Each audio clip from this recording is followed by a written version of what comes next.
Bendito seja esse Deus maravilhoso chamado Jesus Cristo. Esta noite, ou melhor dizendo, esta manhã, eu acordei e a primeira coisa que eu me lembrei foi de uma história que eu li. Li ou ouvi, já faz tempo que isso aconteceu. Eu nem mesmo sei o nome do autor dessa história.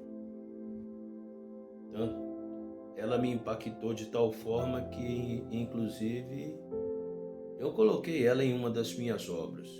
Confesso que não é de autonomia minha. A grande realidade é que trata-se da história de um jovem extremamente inteligente, habilidoso, muito pródigo, mas muito arrogante, soberbo. Só que esse jovem estava pleiteando um cargo numa empresa multinacional. Era o sonho da vida dele. E no dia que ele conseguiu finalmente se inscrever, estava indo para uma entrevista porque havia sido aprovado, então quão difícil era sequer se inscrever nesta empresa. De repente, ao chegar à portaria, ao chegar à fachada, ele depara com um velho ancião. E este velho ancião se aproxima dele. Esse velho estava varrendo a fachada, a calçada. Esse velho se aproxima dele para perguntar se ele desejava alguma coisa. Porém, esse jovem, por ser soberbo, subjugou aquele velho. Ainda foi bastante abrupto, ríspido, não dando a mínima, deu as costas, porque não queria perder tempo com alguém que fosse subalterno.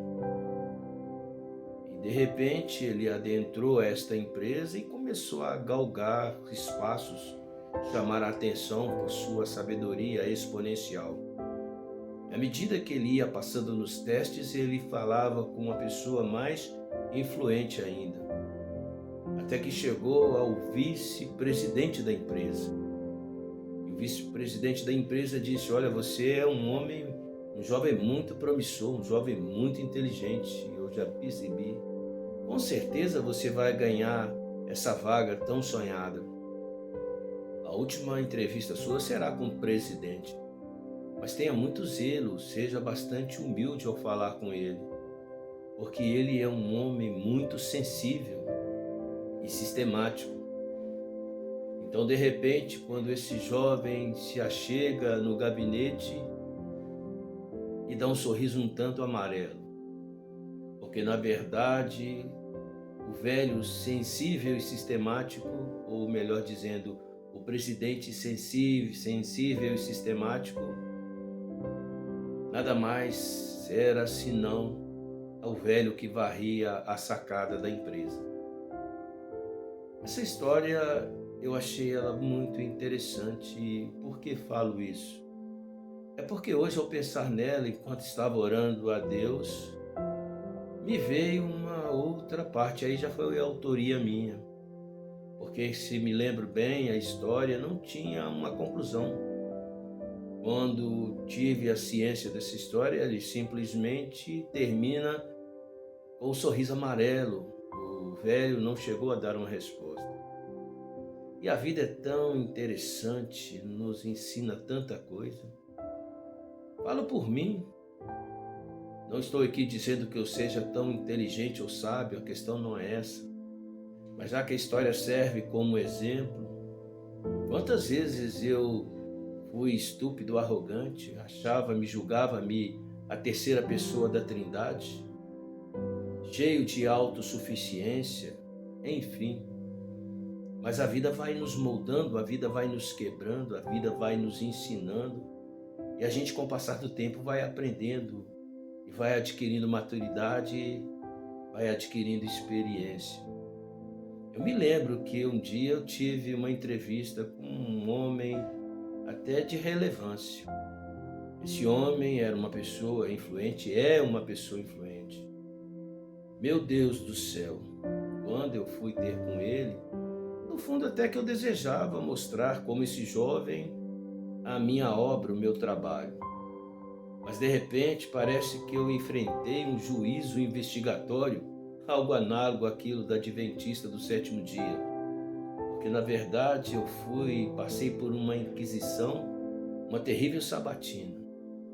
Tive a minha vida invadida, a minha privacidade invadida e fui prescrutado de todas as formas. Não fui tratado com violência, não fui tratado com qualquer tipo de preconceito, mas me senti de certa forma afrontado ao inquérito que me via obrigado a responder. Enfim, quando eu falo do juízo investigatório, é por causa de um conceito da Adventista do sétimo dia, em que Jesus deixaria o Santo dos Santos, passaria por uma espécie de juízo investigatório.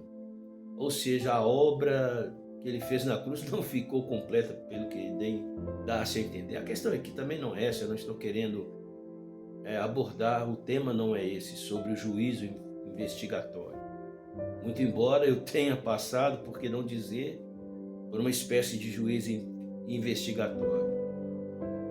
Só que a vida já havia me sacudido bastante. Me limitei a responder as perguntas e o que mais me entristeceu não foi as perguntas que foram invasivas. É que com o tempo eu estava percebendo claramente que nada mais queria essa pessoa influente se resguardar, porque não sabia quem eu era. Então, querendo saber e fazendo um juízo de valores, me julgou-me pela aparência. Enfim, mas a vida nos ensina. Eu, como disse e escrevi na introdução desse vídeo, eu tenho que preocupar-me com o que Deus pensa de mim, e não com o que as pessoas pensam de mim. E tenho que ser sincero e íntegro a Deus aqui dentro desta casa, na intimidade da minha vida. Porque ainda que invadam a minha vida tentando prescrutar, se a minha vida estiver no altar de Deus, do que temeria eu? Mas voltando, por que falo isso? Porque tem um Provérbios, me parece que é o capítulo 16, 18, que diz que a soberba precede a ruína. E até então, essa história estava sem final. E hoje, orando, eu lembrei-me do dia da entrevista que eu tive com esse homem influente, que invadiu a minha privacidade, quis saber até, enfim, coisas pessoais.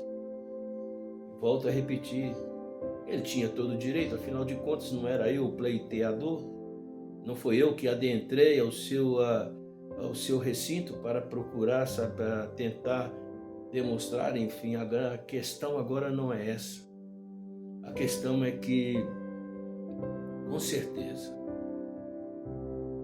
eu encontrei, quando orava esta manhã, uma segunda parte dessa história. Aí sim já é uma autoria minha.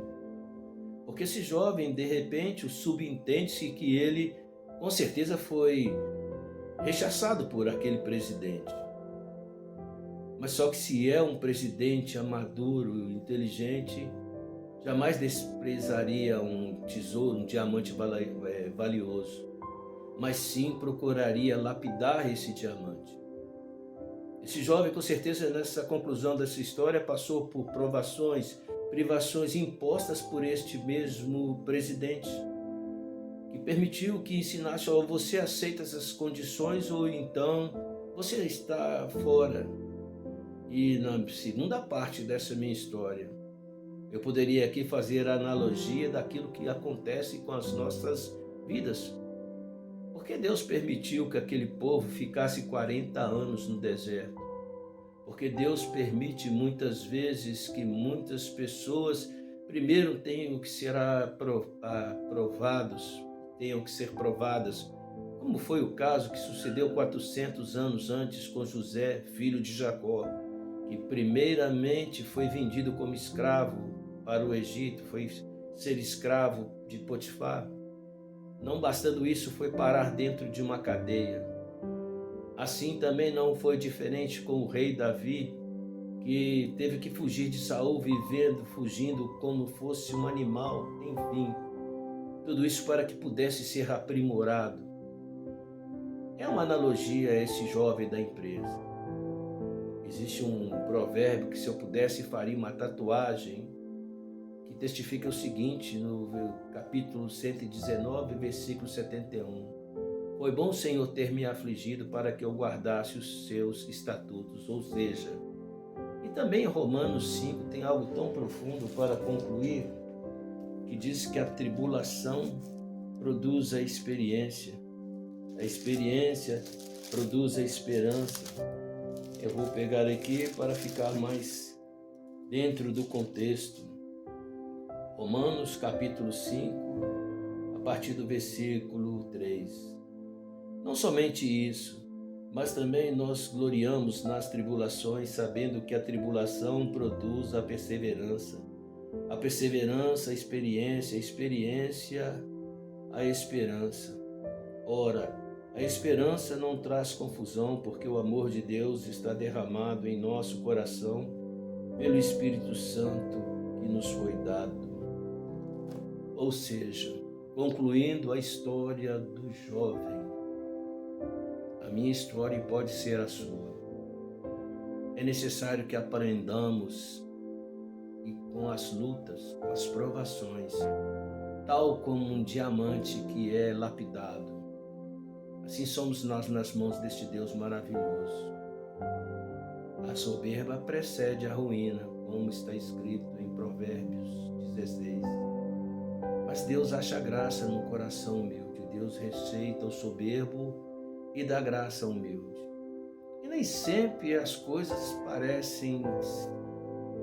são como parecem ser.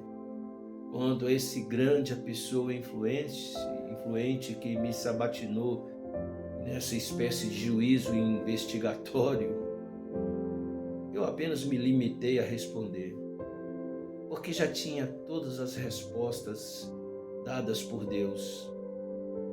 Eu sou apenas aquilo que Deus deseja que eu seja um dia, e só irei até onde Ele permitir que eu vá, nem a mais, nem a menos, nem além e nem a quem. E que Ele me dê a graça para que um dia, tal como disse Paulo, eu possa dizer: combati o bom combate, venci a carreira, guardei a fé.